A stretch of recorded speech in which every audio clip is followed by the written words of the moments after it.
Hi everybody, Jim Cameron here. Welcome to Sci-Fi Support. So we have a question here from Jack Hayes. Sci-Fi, why you gotta be the most pessimistic genre? Jetpacks don't make up for totalitarianism. I think there's a lot of pessimism in science fiction about our social systems, but hard to not be pessimistic these days. You know, I mean, I think that the apocalyptic nature of science fiction is always a comment on our times, and I'm feeling particularly apocalyptic right now. Let's move on to the next one. Official B-Ray. All right, what the is a tractor beam, and why does every sci-fi film have one? Well, I actually haven't made a sci-fi film yet that has a tractor beam in it, but tractor beam is mythical technology where you can reach out with some invisible force and grab something and pull it to you, the tractor. The tractor beam is obviously a technology we don't have, but there is this little thing called flux pinning, by the way. When you have a type 2 superconductor in a powerful magnetic field, you get this thing called the Meissner effect, which means that you can actually lock onto it and hold it in place and manipulate it. That's a tractor beam in a sense that works over a very short distance, so maybe we'll be able to figure out a tractor beam.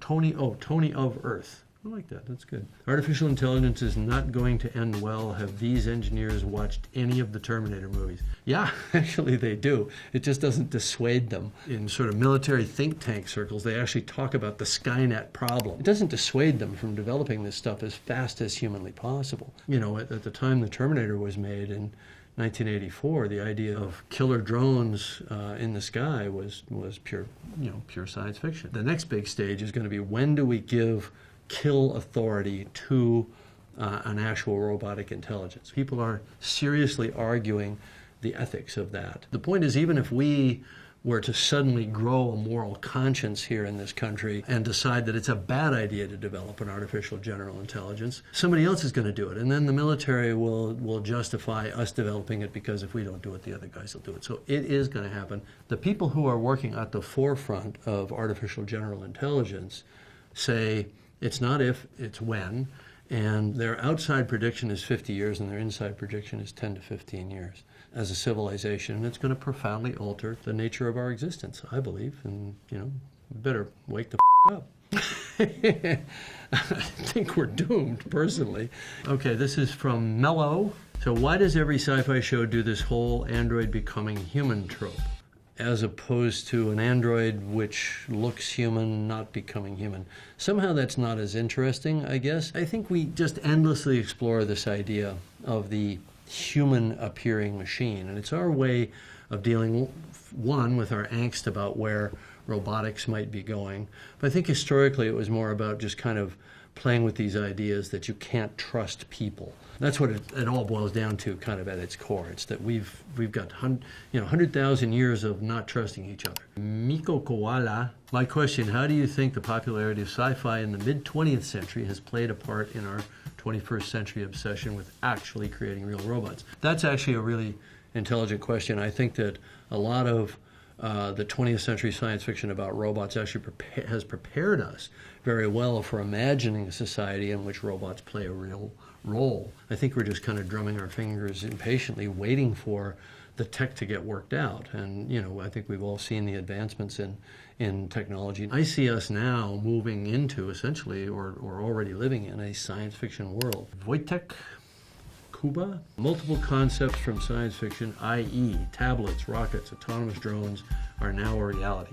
Will we have alien-like monsters too? I think science fiction is very interesting in the way that it predicted some things highly accurately and didn't predict other things very well at all. Now, in terms of will we have alien-like monsters, the alien, and by the way, it's capitalized, so I think they're referring to the alien.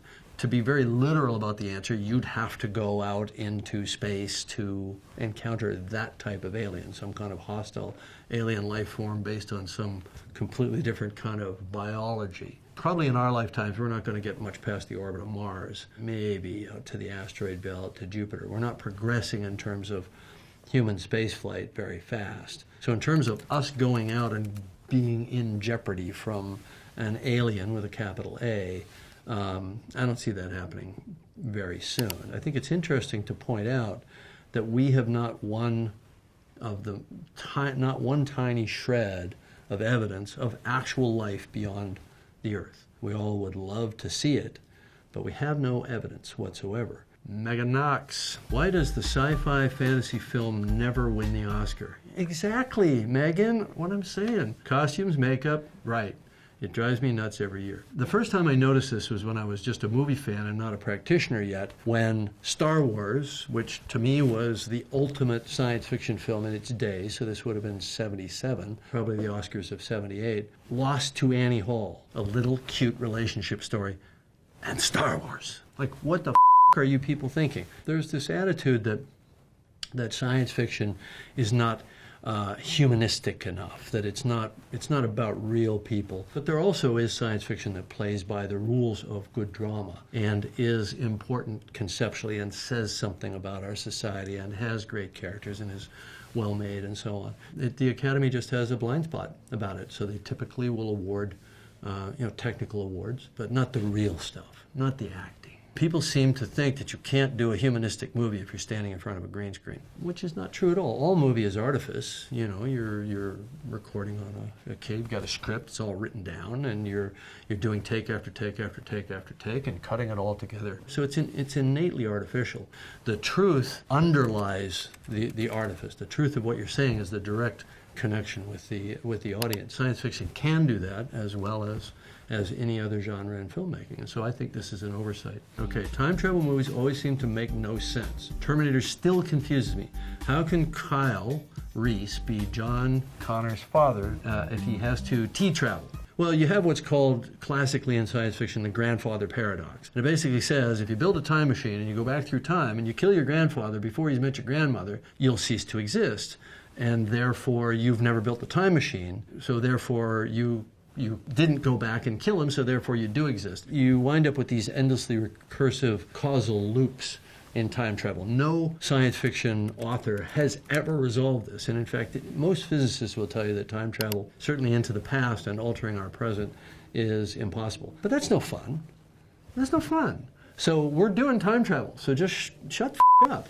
That's my answer to that one. But if you want to get technical about it, I would say that time travel works like quantum superposition. So you have a number of hypothetical futures, but until the whole thing plays itself out, it hasn't collapsed down to that future which actually persists and prevails and goes on from there. And all the other futures that might have been possible, even if people thought they were alive in them, simply cease to exist. Okay, guys, thanks for geeking out with me, and I hope you got your daily dose of science fiction.